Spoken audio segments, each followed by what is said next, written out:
여러분, 리플이라는 이름 이제는 너무 익숙하죠? 송금, 블록체인, 중앙은행, 디지털 화폐. 하지만 정작 우리가 모르는 게 있습니다. 리플이 지금까지 맺은 비밀 계약들 말이죠. 그 안에는 단순한 파트너십이 아니라 금융 시스템 전체를 재설계할지도 모르는 청사진이 숨어 있다는 겁니다. 오늘은 그 비밀의 문을 같이 열어보죠. 먼저 NDA란 기밀 유지 계약서입니다. 기업 간의 협력에서 흔히 쓰이지만 리플의 경우엔 그 숫자가 다릅니다. 1,700건 이상. 이건 우연이 아닙니다.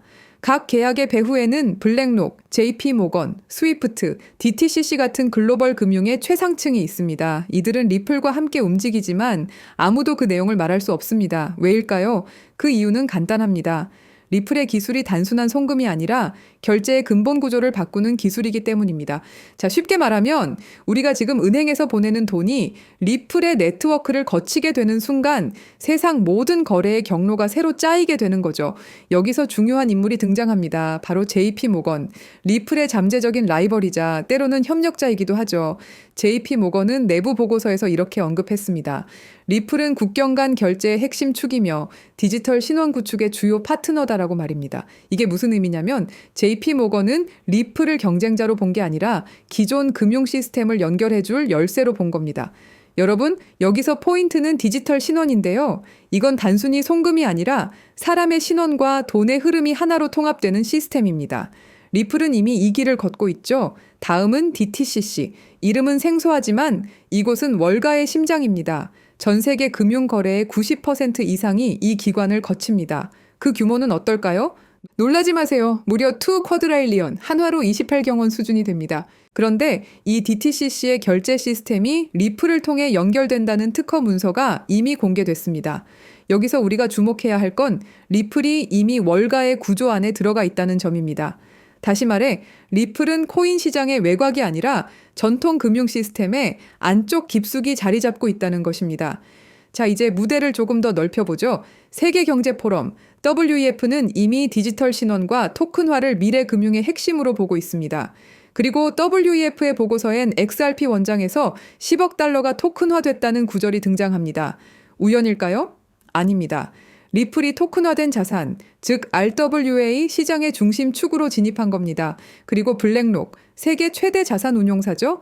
블랙록의 레리 핑크 CEO는 XRP, ETF 관련 질문을 받자 갑자기 말을 멈추고 미묘한 표정을 지었습니다. 왜일까요? NDA에 묶여 있었던 겁니다. 즉, 블랙록은 이미 XRP 관련 논의를 진행 중이지만 아직 공개할 수 없는 단계에 있다는 이야기입니다. 리플은 IMF, 연준, 영란은행, 사우디 중앙은행과 함께 글로벌 결제 인프라 자문을 하고 있습니다. 이건 공공연한 사실이죠. 그리고 이 프로젝트는 단순한 협업이 아닙니다. 국가의 돈이 디지털로 전환될 때 그 설계도를 함께 그리고 있다는 뜻이기도 하죠. 특히 사우디와의 협력은 중요합니다. 사우디의 석유가 토큰화되면 그건 단순한 블록체인이 아니라 세계 원유 결제 시스템의 디지털화를 의미하니까요. 결국 리플은 중앙은행, 에너지 자본, 그리고 글로벌 금융을 하나의 네트워크로 묶어내는 실질적인 허브 역할을 하고 있는 겁니다. 자, 이제 보이시죠? 리플의 NDA는 단순한 계약서가 아닙니다. 그건 세계 경제의 판을 바꾸는 조용한 설계도입니다. 그래서 리플은 늘 조용하고 늘 말을 아낍니다. 하지만 언젠가 그 문이 열리면 우리가 알고 있던 금융의 규칙은 완전히 새로 쓰일 겁니다. 그리고 그 속을 깊숙이 들여다보면 그림자 정부 딥스테이트라는 조직이 존재합니다. 지금부터 말씀드릴 이야기는 조금은 불편한 진실일 수 있습니다. 하지만 암호화폐에 투자를 하고 계신다면 꼭 알아야 할 이야기들이죠. 영상을 끝까지 시청하시고 직접 판단하시면 좋겠습니다. 2011년 세상에 공개된 리플의 백서, 그 백서를 쓴 인물, 바로 아서 브리토입니다. 대부분의 사람들은 그를 그냥 리플 창시자 혹은 뛰어난 개발자쯤으로만 알고 있죠. 하지만 그의 진짜 정체를 알게 되면 아마 소름이 끼칠지도 모릅니다.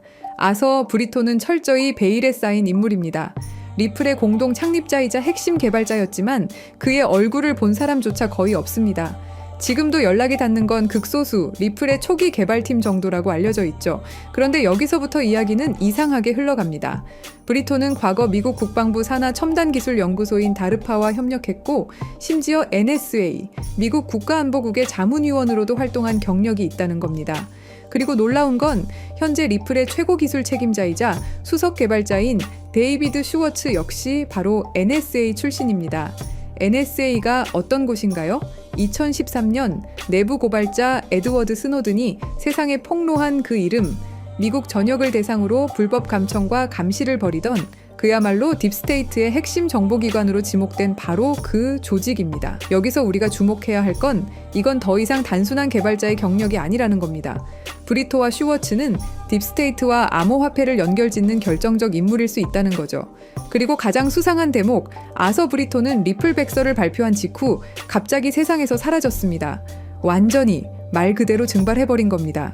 왜일까요? 답은 의외로 간단할 수 있습니다. 임무 완료. 시스템은 구축됐고 그의 자리를 대체할 사람, NSA 출신 데이비드 슈워츠도 남겨두었습니다. 그 후 리플은 진심으로 혁신을 추구하기 시작했습니다. 직원들은 진짜로 금융 시스템을 바꿀 수 있다고 믿었고 투자자들도 이 기술의 가능성에 매료됐죠. 그리고 그게 바로 딥스테이트의 진짜 계획이었습니다. 가짜 열정은 금방 들통납니다. 하지만 진짜 열정으로 만든 기술은 완벽한 도구가 됩니다. 의심할 수 없게 되니까요. 리플이 성공할수록 더 많은 은행들이 채택할수록 더 많은 사람들이 신뢰할수록 그들의 계획은 조용히 그러나 치밀하게 완성되어 가고 있었던 겁니다.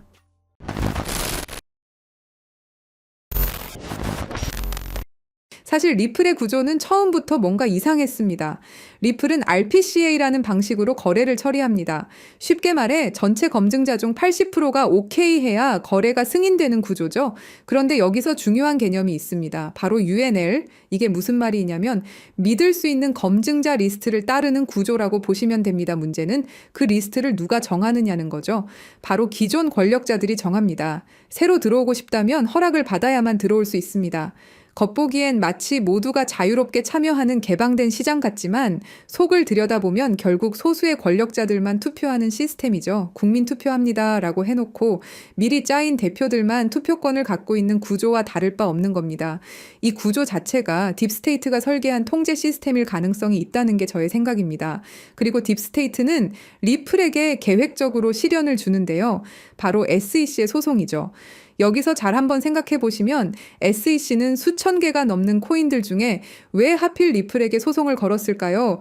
이건 단순한 규제가 아니라 치밀하게 짜여진 스토리일지도 모릅니다.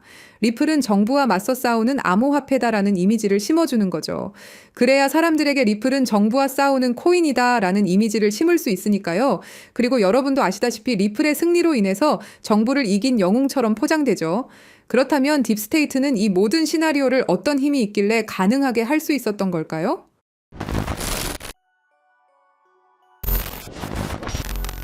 딥스테이트란 무엇일까요? 그것은 선출되지 않은 권력 집단입니다. 정부 안에 또 다른 정부가 숨어 있는 것이죠. 대통령이 바뀌어도 정권이 바뀌어도 그들은 그 자리에 남아 실제 권력을 쥐고 흔들어댑니다. 그렇다면 그들은 누구일까요? 지금까지 딥스테이트로 거론되는 인물들은 크게 5가지로 분류됩니다. 첫째, 30년 넘게 정부에 몸담은 영구직 고위 관료들입니다. 둘째, CIA, NSA, FBI 등 정보기관의 실세들이 있죠. 셋째, 달러를 찍어내는 연방준비제도, 이사회 임원들입니다. 넷째, 10조 달러를 움직이는 월스트리트 거대 자산운용사들이 있고요. 다섯째, 전쟁을 통해 이익을 얻는 군산복합체 경영진들이 있습니다. 이들의 공통점은 뭘까요? 정권이 바뀌어도 자리를 지키며 진짜 게임을 조종한다는 것입니다. 트럼프가 와도 바이든이 와도 다시 트럼프가 와도 그들은 여전히 그 자리에 있습니다. 그리고 지금 그들의 목표는 현금을 완전히 없애고 모든 거래를 추적 가능한 디지털 화폐로 바꾸는 것입니다.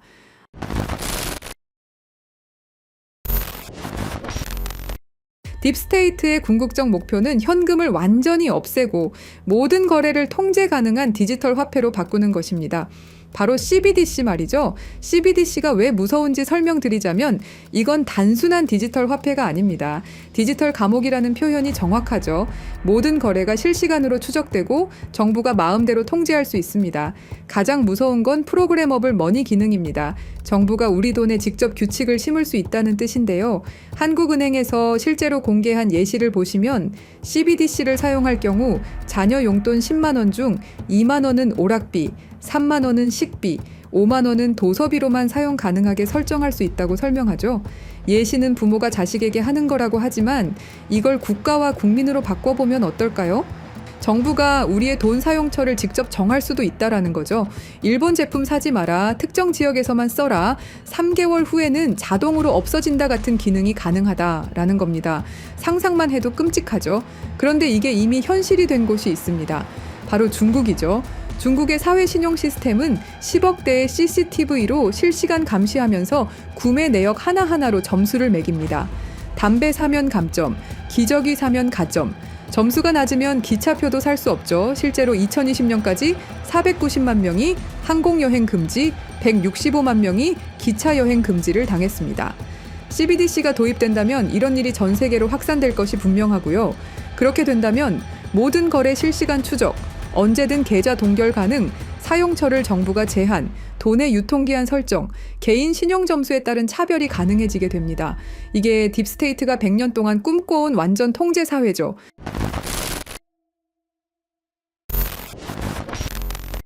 하지만 예상치 못한 변수가 나타났습니다. 미국의 대통령이죠.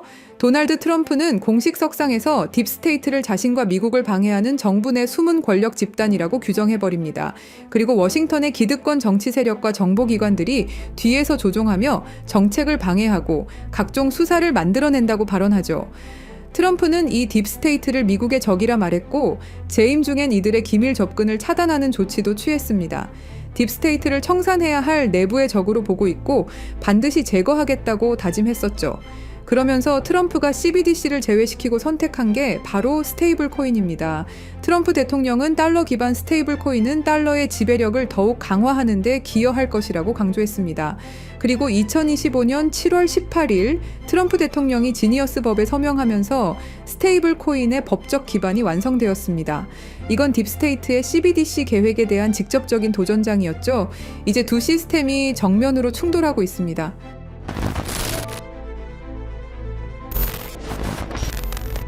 그래서 저희 팀은 지금 이 상황을 기회로 바꾸려고 합니다. 리플은 CBDC에 관련된 모든 프로젝트를 중단했고 공식 홈페이지에서 전면에 내세우던 CBDC 파트너십은 삭제됐죠.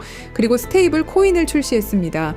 트럼프 정부의 반 CBDC 정책으로 인해서 딥스테이트의 계획은 당분간 조용히 때를 기다릴 것으로 예상됩니다.